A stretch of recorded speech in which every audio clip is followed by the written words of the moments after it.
نحمدہ و نصلی علی رسولہ الکریم۔ برونائی دارالسلام سے ڈاکٹر عمیر صاحب نے سوال بھیجا ہے کہ مخلوط نظام تعلیم سے معاشرے پر کون سے برے اثرات مرتب ہو رہے ہیں، اس حوالے سے رہنمائی فرمائیے۔ قرآن کریم میں اللہ کریم نے علم کی فضیلت اور اہمیت کو بتایا اور علم حاصل کرنے کی ترغیب دی۔ طلب العلم فریضۃ علی کل مسلم، علم حاصل کرنا ہر مسلمان مرد عورت پر فرض ہے۔ اتنا علم کہ وہ 24 گھنٹے زندگی احکامات الہیہ اور شریعت کی روشنی میں گزار سکے۔ پھر علم علم آدم الاسماء کلہا، مفسرین نے لکھا کہ وہ تمام علوم مراد ہے، علوم عالیہ بھی جو قرآن اور حدیث ہے، اور علوم عالیہ بھی کہ جو سائنس، بائیولوجی، کیمسٹری، فزکس، اس طرح کے علوم پر مشتمل ہیں۔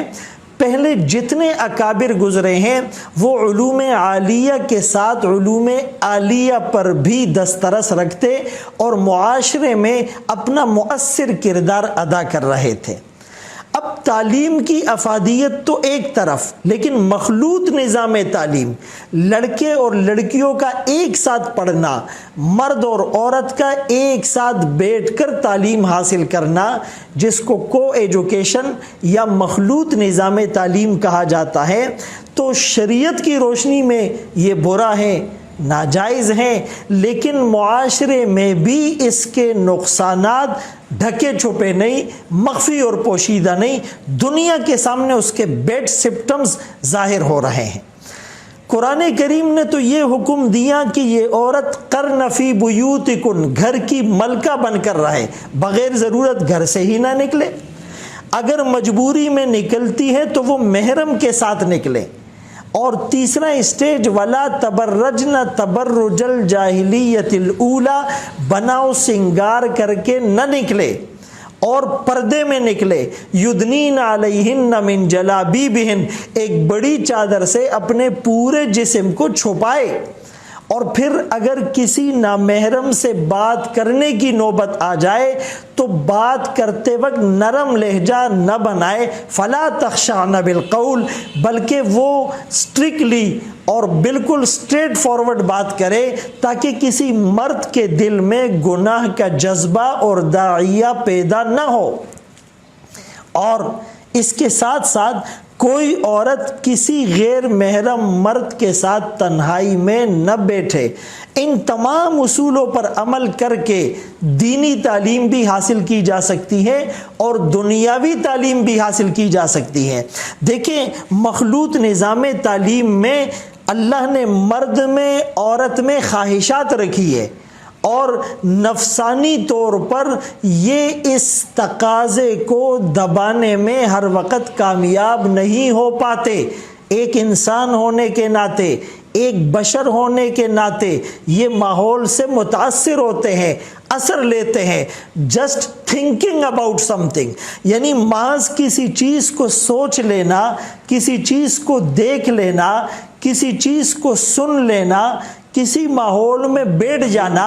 وہ چیزیں آپ کے دماغ پر اثر کرتی ہیں، وہ آپ کے قلب اور روح تک پہنچ جاتی ہیں، اس سے آپ کی ایکٹیویٹیز متاثر ہوتی ہیں۔ تو جب مرد کا میلان عورت کی طرف جائے گا اور لڑکی کا میلان مرد کی طرف ہوگا تو تعلیم حاصل کرنے میں بھی وہ کنسنٹریشن، وہ استحضار اور وہ اٹینشن اور وہ توجہ اور وہ یکسوئی بالکل نہیں رہ پائے گی، اور ان کا یہ نظام تعلیم بھی ڈسٹرب ہوگا۔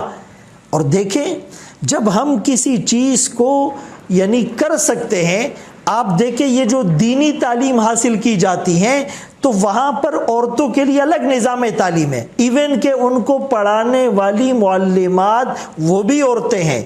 لیکن الحمدللہ وہ عالمات بن رہی ہیں، وہ دراسات دینیہ کے کورسز کر رہی ہیں، اور وہ بعض جو ہے وہ مبادیات دین اور ضروریات دین اور فقہی مسائل کو حاصل کر رہی ہے، کوئی رکاوٹ نہیں ہے۔ بلکہ بعض عصری علوم میں بھی بعض اداروں میں مردوں کو لڑکوں کو الگ اور لڑکیوں کو الگ تعلیم دی جا رہی ہے اور اس میں کوئی رکاوٹ نہیں آ رہی۔ اس سے عورت کی جو ایک جائز آزادی ہے اس پہ کوئی ضرب نہیں لگ رہی، اور اس سے عورت کے حقوق پر کوئی جو ہے وہ پریشر نہیں آ رہا۔ تو ہم مخلوط نظام تعلیم سے بچیں، ہم مرد اور عورت دونوں کو زیور تعلیم سے آراستہ کرے،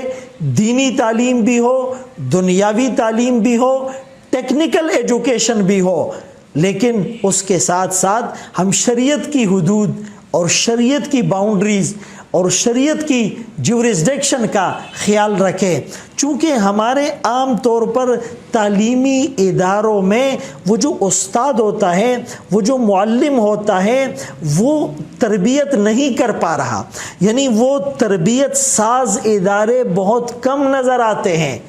وہ صرف ایک فارمیلٹی پوری کر رہے ہیں۔ تو ایک ٹیچر اور استاد معلم ہونے کے ساتھ ساتھ ایک رہنما بھی ہوتا ہے، ایک مقتدی بھی ہوتا ہے، ایک پیشوا بھی ہوتا ہے، ایک رول ماڈل بھی ہوتا ہے، اور وہ اس کے لیے ایک مثال ہوتا ہے۔ تو لہٰذا ٹیچر اور معلم کو بھی معاشرتی تبدیلیوں پر نظر رکھنی چاہیے، ثقافتی تبدیلیوں پر نظر رکھنی چاہیے، جغرافیائی خد و خال اور اس کی تبدیلیوں پر نظر رکھنی چاہیے۔ ایک زمانہ وہ تھا کہ مغرب میں ان کی اسمبلی میں دعا نہیں ہوتی تھی، ان کا کانسیپٹ یہ تھا کہ مذہب سیاست سے الگ چیز ہے، لہٰذا مذہب کی انٹرفیرنس اور مداخلت سیاسی ماحول میں نہیں ہونی چاہیے۔ لیکن اب امریکہ کے سپریم کورٹ نے بھی یہ فیصلہ دیا کہ وہاں کی قانون ساز اداروں میں، اسمبلیوں میں بھی دعا مانگی جائے، اور دعا کسی بھی مذہب کے مطابق مانگی جا سکتی ہے، اسی لیے کہ مذہب کے بغیر سیاسی طور پر بھی وہ زیادہ مؤثر کردار ادا نہیں کر سکتے۔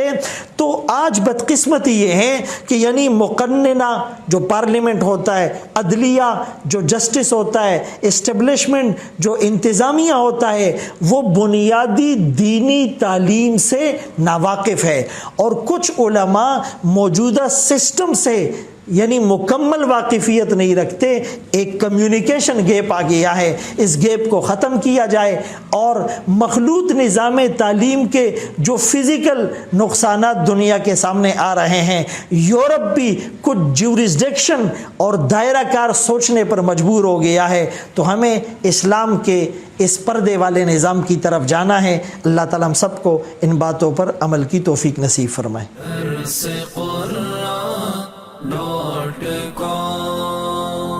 www.darsequran.com